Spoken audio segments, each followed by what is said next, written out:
Qui est toujours avec nous. De sauter. Projectif, on faisait de la musique, c'était.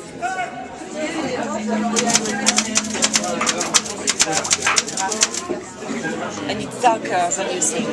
What's that? It's much darker than you think. Really? Yeah.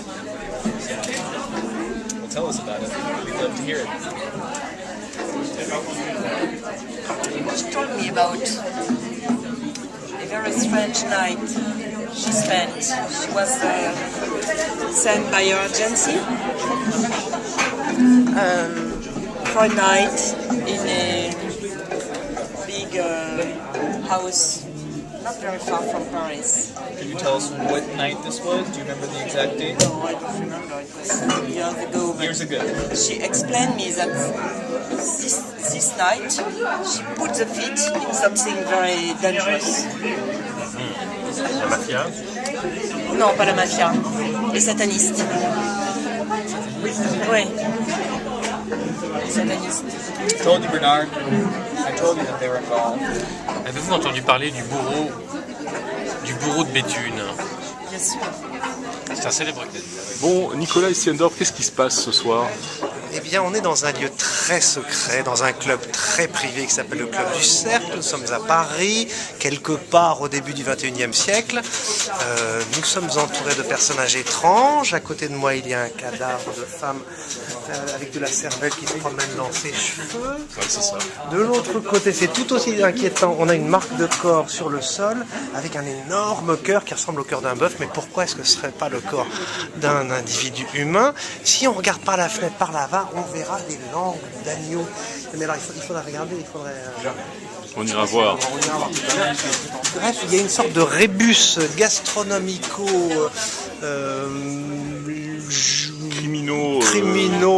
culinario littéraire, voilà, mis en scène par Emmanuel Giraud, qui a beaucoup de talent, et ça on le sait, on ne le dira jamais assez, et fondé sur un petit texte que je publie en ce moment qui s'appelle Coup de fourchette, qui est aux éditions du Moteur, qui est une nouvelle où je me suis amusé à mélanger la gastronomie avec le thriller ou le polar. J'ai fait une espèce de petit jeu de piste où en fait on découvre les 3 plus grands chefs de la planète dans une chambre close, un peu comme ici, avec un cadavre devant eux. La police arrive, ils se font arrêter, ils se laissent arrêter, les grands chefs cuisiniers.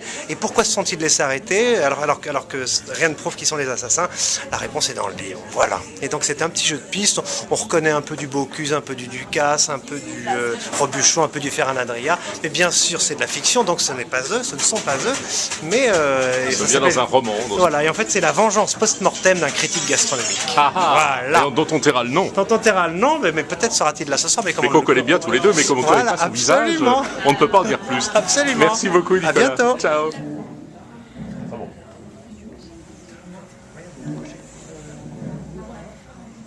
Il est encore chaud.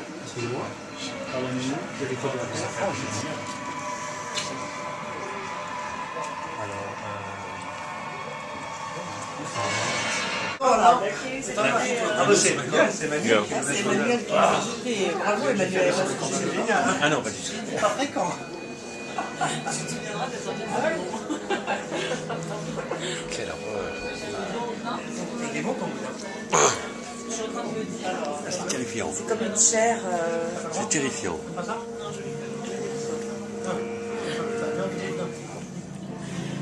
Emmanuel Giraud, qu'est-ce qui se passe ici?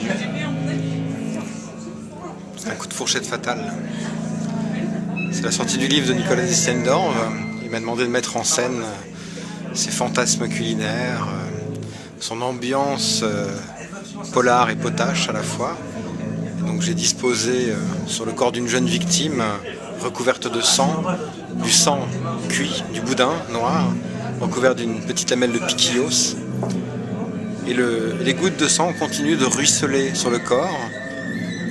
Et on croit que la victime bouge encore, en fait. On ne sait pas très bien si elle est vivante ou si elle est déjà morte. Elle respire peut-être, ou est-ce que ce sont ces gouttes de sang qui ruissellent?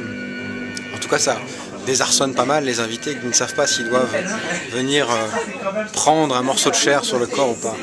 Alors, le sang n'est pas du sang humain. Ah, c'est du sang de cochon. En revanche, le boudin est réchauffé au corps. Il est réchauffé à la Il est à température 37 degrés. Voilà. Il aurait même fallu qu'elle ait un petit peu de fièvre, ça aurait été encore mieux. 39, c'est bien.